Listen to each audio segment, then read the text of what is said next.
ونؤمن به ونتوكل عليه ونعوذ بالله من شرور أنفسنا ومن سيئات أعمالنا من يهد الله فلا مضل له ومن يضلله فلا هادي له ونشهد أن لا إله إلا الله وحده لا شريك له ونشهد أن سيدنا ومولانا محمدا عبده ورسوله الذي أرسله بالحق بشيرا ونذيرا وداعيا إلى الله بإذنه وسراجا منيرا فقد قال الله تعالى في كلامه المجيد والفرقان الحميد أعوذ بالله من الشيطان الرجيم بسم الله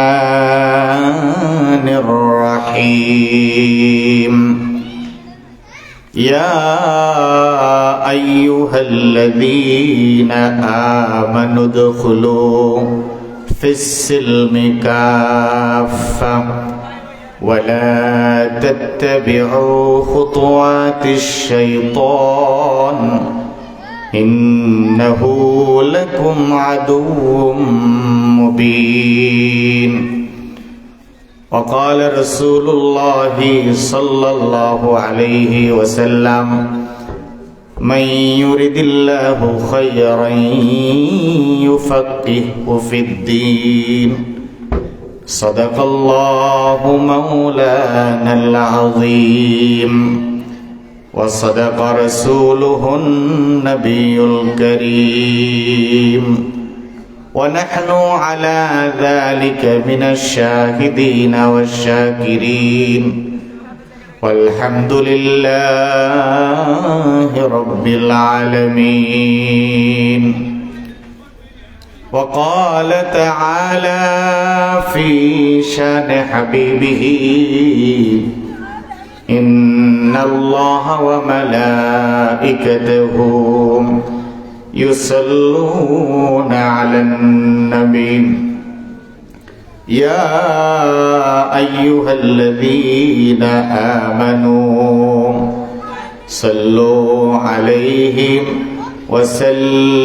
وسلموا تسليما صلى الله على سيدنا محمد وآله وأصحابه وسلم صلى الله على سيدنا محمد وآله وأصحابه وسلم بلغ العلا بكماله كشف الدجى بجماله حسنت جميع خصاله صلوا عليه وآله بلغ العلا بكماله كشف الدجى بجماله حسنت جميع خصاله صلوا عليه وآله কতক্ষণ জিকির করি একটু মহব্বতে, লা ইলাহা ইল্লাল্লাহ, লা ইলাহা, লা ইলাহা ইল্লাল্লাহ, লা ইলাহা ইল্লাল্লাহ, লা ইলাহা ইল্লাল্লাহ, লা ইলাহা ইল্লাল্লাহ, লা ইলাহা ইল্লাল্লাহ, লা ইলাহা ইল্লাল্লাহ, লা ইলাহা ইল্লাল্লাহ, লা ইলাহা ইল্লাল্লাহ মুহাম্মাদুর রাসূলুল্লাহ সাল্লাল্লাহু আলাইহি ওয়াসাল্লাম। দক্ষিণ পিরিজকড়া মারকাজুল উলুম ইসলামিয়া মাদ্রাসার বার্ষিক মুবারক এই মাহফিলের সম্মানিত সভাপতি সাহেব, আমাদের শ্রদ্ধেয় বড় ভাই জনাব জাফর ইকবাল সুবহানী, উপস্থিত রয়েছেন ওলামায়ে কেরাম, মুরব্বিয়ানে আযম, এলাকার পর্দার আড়ালে আমার মা ও বোনেরা, শুকরিয়া আদায় করছি সেই মহান রব্বে কাবার দরবারে যিনি আমাদেরকে সালাতুল মাগরিব আদায় করার পরে এই মহতী বরকতওয়ালা মাজলিসে ওলামায়ে কেরামের সান্নিধ্যে কোরআন সুন্নাহর আলোকে কিছু আলোচনা আমলের উদ্দেশ্যে শোনার বসার তৌফিক এনায়েত করেছেন। এজন্য দিল থেকে কালিমাতুশ শুকর আদায় করছি, আলহামদুলিল্লাহ। সম্মানিত উপস্থিতি, নেক কাজ করতে পারা এটা আল্লাহ সুবহানাহু ওয়া তাআলার অনেক বড় দয়া, মেহেরবানি। আল্লাহ তাআলা যাদেরকে ভালোবাসেন, মহব্বত করেন, তাদেরকে দিন মানার বা পালন করার তৌফিক দান করেন। আল্লাহর নবী সাল্লাল্লাহু আলাইহি ওয়াসাল্লাম বলেছেন, মান ইউরিদিল্লাহু খায়রান ইউফাক্কিহু ফিদ্দীন। আল্লাহ তাআলা যাকে মহব্বত করার ইচ্ছে পোষণ করেন, যাকে ভালোবাসেন, তাকে দ্বীনের সমঝ দান করেন। দ্বীনের সমঝ যাকে দান করেন সেই একমাত্র দ্বীনি কাজে নিজেকে সম্পৃক্ত করতে পারে। এজন্য এই ঠান্ডা কনকনে ঠান্ডার মধ্যে শুকনো খড়ের উপরে যে আপনারা বসে আছেন, আপনারাও আল্লাহ তাআলার মহব্বতে বসেছেন, আল্লাহ তাআলাও আপনাদেরকে মহব্বত করে এখানে বসিয়েছেন। কি বলেন, ঠিক কি না? এজন্য এখানে বসতে পেরে আমরা খুশি না বেজার? আলহামদুলিল্লাহ আওয়াজে কিন্তু মনে হয়েছে খুশি না। আমরা একটু দিল থেকে আরেকবার বলি আলহামদুলিল্লাহ। আমাদের রব আমাদেরকে ভালোবাসেন, কারণ তিনি রহমান, রহিম, দয়ালু, ঠিক কিনা বলেন? তুমি রহমান, তুমি মেহেরবান, অন্ধ গাহে না শুধু তোমারি গুণগান, বুঝেও বোঝে না তবু শান। তুমি রহমান, তুমি রহমান, তুমি মেহেরবান। জনম জনম যদি গাহি তোমারি মহিমা গাওয়া শেষ হবে নাহি। জনম জনম যদি গাহি তোমারি মহিমা গাওয়া শেষ হবে নাহি। ঠাই দিও প্রিয় তুমি ওগো দয়াবান, ঠাই দিও প্রিয় তুমি ওগো দয়াবান, তুমি রহমান,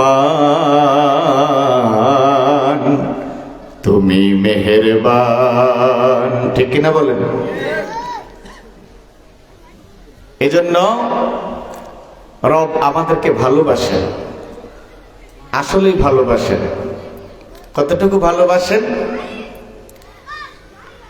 বোঝানোর জন্য একটা ওয়াকিয়া বলি আপনাদেরকে। হযরতে নূহ আলাইহিস সালাম নামে একজন পয়গম্বর আছেন, যিনি প্রায় 900 বছর পর্যন্ত ওনার কওম বা জাতিকে দাওয়াত দিয়েছেন। এই প্রায় 900 বছরে মাত্র 80 থেকে 82 জন মানুষ ঈমান গ্রহণ করেছিলেন। আপনারা জানেন, পয়গম্বর নূহ যখন দাওয়াতি কাজ করতেন, তার স্বজাতি তার উপর এমন কোন জুলুম নির্যাতন বাকি রাখে নাই যেটা করে নাই। কত কষ্ট দিয়েছে। যুগে যুগে আল্লাহওয়ালা, আল্লাহর দিকে ডাকনেওয়ালাদেরকে কষ্ট দেওয়ালা কিছু বেঈমান, কিছু ইসলাম বিদ্বেষী, ধর্ম বিদ্বেষী সব সময় থাকে। ঠিক কিনা বলেন? দেখবেন পয়গম্বরদের জমানায়ও পয়গম্বরদেরকে জ্বালাতন করানোওয়ালা কিছু ক্ষুদাদ্রোহী ইসলাম বিদ্বেষী ছিল। পরবর্তীতে প্রত্যেক জমানায় ওই জমানার হক্কানি ওলামাদেরকে অপমান, অপদস্থ আর জুলুম নির্যাতন করার জন্য কিছু ইসলাম বিদ্বেষী শয়তানের ধোকায় পড়ে ওলামাদের পেছনে লেগে থাকে। আছে না নাই? জোরে বলেন না। আমরা কোন পক্ষে থাকব? আমরা কি জালেমদের পক্ষে থাকবো না মাজলুমের? বলেন। সবসময় মাজলুম থাকা ভালো, কারণ মাজলুমের দোয়া আল্লাহর কাছে কবুল। সুবহানাল্লাহ বলেন। আর জালেমকে আল্লাহ তাআলা তার জুলুম নামক অপরাধের শাস্তি আখিরাতে তো দিবেনই, দুনিয়াতেই দিয়ে দেন। ঠিক কিনা বলেন? আমাদের চোখের সামনে কত জালেমের বিচার আল্লাহ তাআলা করে ফেলছেন। ঠিক কিনা বলেন? জুলুম করে জমিনে কেউ টিকে থাকতে পারে নাই। জুলুম এমন এক অপরাধ, এটা হজম করা যায় না। জুলুম করে কেউ হজম করে ফেলবে এ সিস্টেম নাই। আল্লাহ তাআলা দুনিয়াতে তাদেরকে পাকড়াও করেন। ঠিক কিনা বলেন? জালেমরা কত পরিকল্পনা করে। আল্লাহ বলেন, ওয়া মাকারু ওয়া মাকারাল্লাহ ওয়াল্লাহু খায়রুল মাকিরিন। আল্লাহও পরিকল্পনা করে, তারাও পরিকল্পনা করে। শ্রেষ্ঠ কার পরিকল্পনা? মাজুরে বলেন, শ্রেষ্ঠ কার পরিকল্পনা? পয়গম্বর নূহকে তারা এত জ্বালাতন করেছে, একবার অতিষ্ঠ হয়ে গেছে পয়গম্বর। অবশেষে আল্লাহর কাছে বদদোয়া করে বসছে, আল্লাহ এদের ফয়সালা আপনি করেন, এদেরকে আপনি ধ্বংস করে দেন। এত দাওয়াত দেওয়ার পরে পরিবর্তন নাই। তো আল্লাহ তাআলা পয়গম্বর নূহ পয়গম্বর হিসেবে দোয়া করছেন। পয়গম্বরের হাত রব্বে কারিম খালি হাতে ফিরাবেন? কি বলেন? পয়গম্বরের একটা ইজ্জত আছে না? পয়গম্বররা হাত তুললে আল্লাহ তাআলা ওনাদের হাতকে কখনো ফিরান না। ওনাদের ইজ্জতে, ওনাদের সম্মানার্থে ওনারা যেটা চান দিয়ে দেন। হযরত নূহ আলাইহিস সালাম রব্বুল আলামিনের কাছে বদদোয়া করার পরে রব্বুল আলামিন নূহের দোয়া কবুল করেছেন। ডাক দিয়া বলছেন, নূহ রে, একটা নৌকা বানাও, জাহাজ বানাও। আপনারা জানেন নৌকার বিষয় পরে আসছে। হযরতে নূহকে প্রথমে আল্লাহ রাব্বুল আলামিন বললেন, নূহ মাটি দিয়া যত্ন করে করে কিছু হাঁড়ি পাতিল বানাও।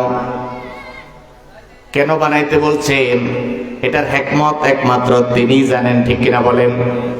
পয়গম্বর আদিষ্ট হয়েছেন, রব হুকুম করেছেন, পালন করা শিরোধার্য, পালন করতে হবে, কোনো প্রশ্ন করা যাবে না। আল্লাহ রাব্বুল আলামিন হুকুম দেওয়ার পরে পয়গম্বর নূহ অনেক পরিশ্রম করে অনেকগুলো মাটির হাঁড়ি পাতিল বানিয়েছেন, যত্ন করে করে বিভিন্ন সুন্দর সুন্দর নকশা করে। হাঁড়ি পাতিলের স্তূপ পড়ে গেছে। কিছুদিন পরে পয়গম্বর নূহকে আল্লাহ রাব্বুল আলামিন ডাক দিয়ে বলতেছেন, নূহ রে, যে হাঁড়ি পাতিল গুলো এতদিন যত্ন করে করে বানিয়েছিলাম, হুকুম করলাম ওই হাঁড়ি পাতিল গুলো লাঠি দিয়ে একটা একটা করে ভেঙে ফেল। খেয়াল করে শুনুন, পয়গম্বর নূহ আল্লাহর পক্ষ থেকে আদিষ্ট হয়েছেন হাঁড়ি পাতিল ভাঙার জন্য, কিন্তু প্রশ্ন করার কোনো সুযোগ নাই। রব কেনই বা বানাতে বলেছেন, কেনই বা ভাঙতে বলছেন? রবের কাছে প্রশ্ন করার সাহস নাই। রব যেহেতু অর্ডার করেছেন বানিয়েছি, আমার রব যেহেতু অর্ডার করেছেন ভাঙার জন্য ভাঙবো।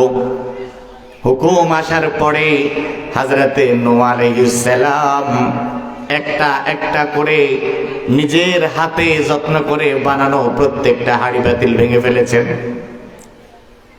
সবগুলো হাঁড়ি পাতিল ভাঙার পরে আল্লাহ রাব্বুল আলামিন ডাক দিয়ে বলেন, নূহ রে, তোমার হাতে যত্ন করা এই হাঁড়ি পাতিল গুলো যখন একটা একটা করে ভাঙতেছিলাম, ও নূহ একটু বলো তো দেখি কেমন লাগতেছিল তোমার কাছে? হযরতে নূহ ডাক দিয়ে বললাম, আপনি বলছেন বানাইতে বানাইছি, আপনি বলছেন ভাঙতে ভাঙছি, কিন্তু রব গো, কত মেহনত আর কষ্ট করে এক একটা হাঁড়ি পাতিল বানিয়েছি, এগুলার প্রতি আমার মায়া বসে গেছে। ঠিক কিনা বলেন? আপনি আপনার হাতে কোনো একটা কিছু যদি বানান, দেখবেন এটা নষ্ট হয়ে গেলে আপনি অনেক সময় কেঁদেও দেন। আপনার হাতে গড়া জিনিস, কষ্ট করে নিজের সারা জীবনের উপার্জন দিয়ে ঘর বানাইছেন থাকার জন্য, যদি ওই ঘরকে আক্রমণ করে ভেঙে দেয়, আপনি কেঁদে দেন। ঠিক কিনা বলেন? অথবা একটু নষ্ট করে ফেলে আপনার চোখের পানি জার জার করে পড়ে যায়। এটা আমার হাতের বানানো জিনিস। নিজে পছন্দ করে একটা জামা কিনেছেন, জামাটা যদি পুড়ে যায় অথবা ছিঁড়ে যায়, দুঃখ লাগে, কষ্ট লাগে। ঠিক কিনা বলেন? পয়গম্বর নূহ বলতেছেন, আল্লাহ হাঁড়ি পাতিল বানাইতে বলেছেন, বানাইছি, যত্ন করে করে বানাইছি, বানাইতে যাই এগুলোর উপর আমার মায়া বসে গেছে। আপনি ভাঙতে বলেছেন, আপনি আমার রব, আপনি আমার মালিক, আপনার হুকুমের অবাধ্য কিভাবে আমি নূহ হব? এজন্য সবগুলো একটা একটা করে ভেঙে ফেলছি। কিন্তু রব গো, যখন হাঁড়ি পাতিল গুলো ভাঙতেছিলাম, আমার কলিজায় আঘাত পাচ্ছিলাম। এক একটা হাঁড়ি পাতিলের মধ্যে যখন বাড়ি দিচ্ছিলাম, মনে হচ্ছিল আমার কলিজায় আঘাত লাগতেছে, কিন্তু ভেঙে ফেলছি। আল্লাহ বলেন, কষ্ট পাইছো অনেক না? বলে, হ্যাঁ অনেক কষ্ট পাইছি। বলে, নূহ রে, হাঁড়ি পাতিল সামান্য মাটি দিয়া বানাইছো, এগুলা ভাঙতে যাই এত কষ্ট পাইছো, জানো নি আদম সন্তান গুলারে কত যত্ন করে করে আমি বানাইছি। আদম সন্তানকে আমি সমস্ত মাখলুকাতের মধ্যে শ্রেষ্ঠ বানায় দিছি।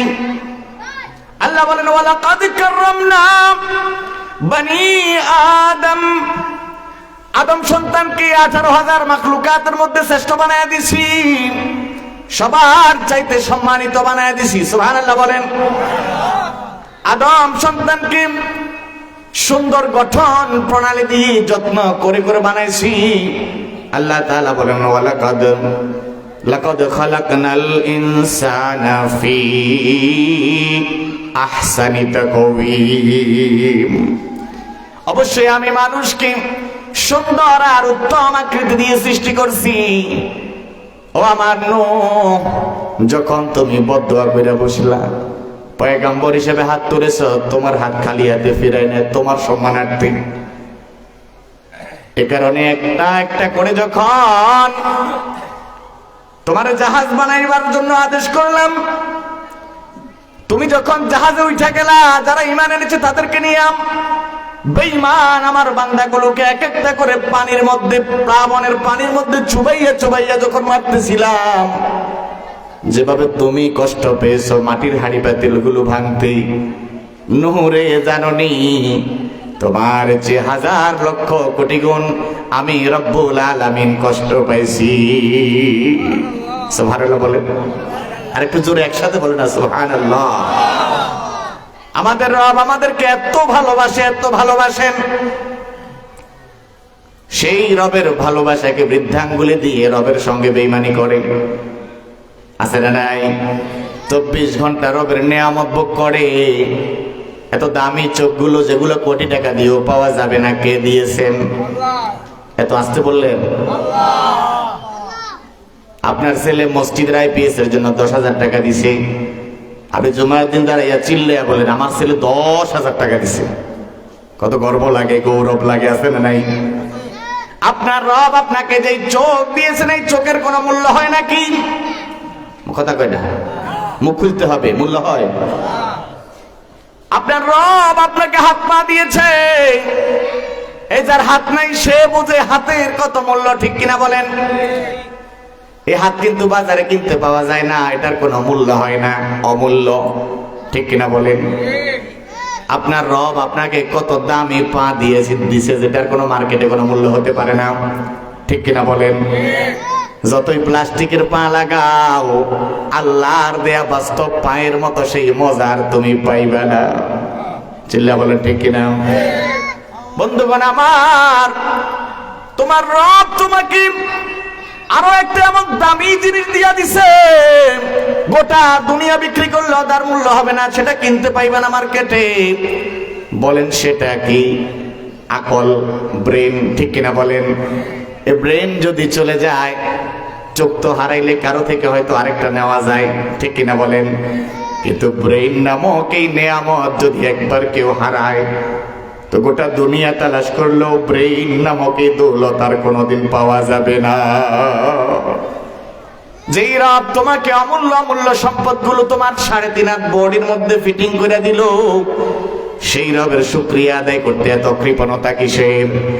দিল থেকে একবার বলেন না আলহামদুলিল্লাহ, আর জোরে বলেন আলহামদুলিল্লাহ। এজন্য প্রিয় ভাইরা, রব আমাদেরকে ভালোবাসেন কিনা বলেন? এই বাসেন নেই, আমরা বেশি ভালোবাসি না, আমাদের রব আমাদেরকে বেশি ভালোবাসে। আমাদের রব আমাদেরকে বেশি ভালোবাসে। আমাদের ভালোবাসা তো এমন, মুখে বলি আল্লাহ তোমাকে আমি ভালোবাসি, ও নবী আমি আপনাকে মহব্বত করি, এই জন্য দেখেন না জিলাপির আয়োজন, বিরিয়ানির আয়োজন, মিলাদের আয়োজন, মহব্বত করে নবীরে। কিন্তু আল্লাহ আল্লাহর নবীর মহব্বতে ঠান্ডার মধ্যে উঠে ফজরের নামাজ পড়তে আসে না। আমার কথা কয় না? রাসূলের মহব্বত করে, আল্লাহকে মহব্বত করে, কিন্তু আল্লাহর হুকুম মানতে রাজি না, আছে না নাই? আমার কথা কয় না? আল্লাহর নবীকে মহব্বত করে, আল্লাহর নবীর মহব্বতের দাড়িটা রাখতে রাজি না, ঠিক কিনা বলেন? আল্লাহর নবীকে মহব্বত করে কতজন আছে, আশিকের রাসূলের অভাব নাই আমাদের দেশে, ঠিক কিনা বলেন? জিলাপির আয়োজন করলে, বিরিয়ানির আয়োজন করলে দেখবেন আশিকের রাসূলের ঢল পড়ে যায়, আছে না নাই?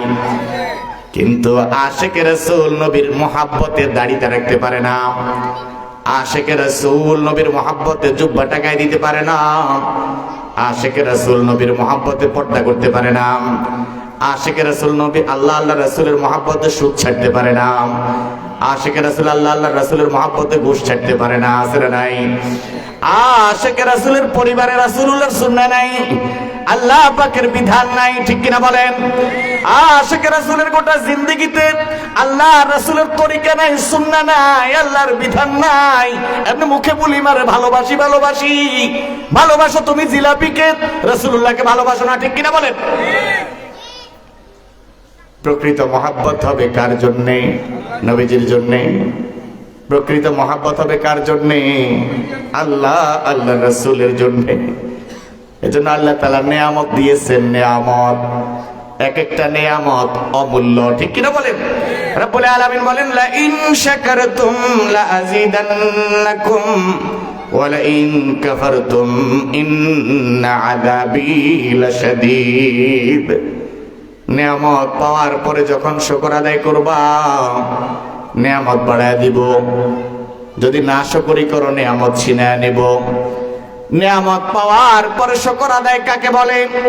চিল্লে একবার আলহামদুলিল্লাহ বলছেন, এটা কি শুকর আদায় করে? এটা বোঝায় নাকি? না না না, বরং আল্লাহ তাআলা আপনাকে নিয়ামত দিয়ে ভরপুর করে দিছে।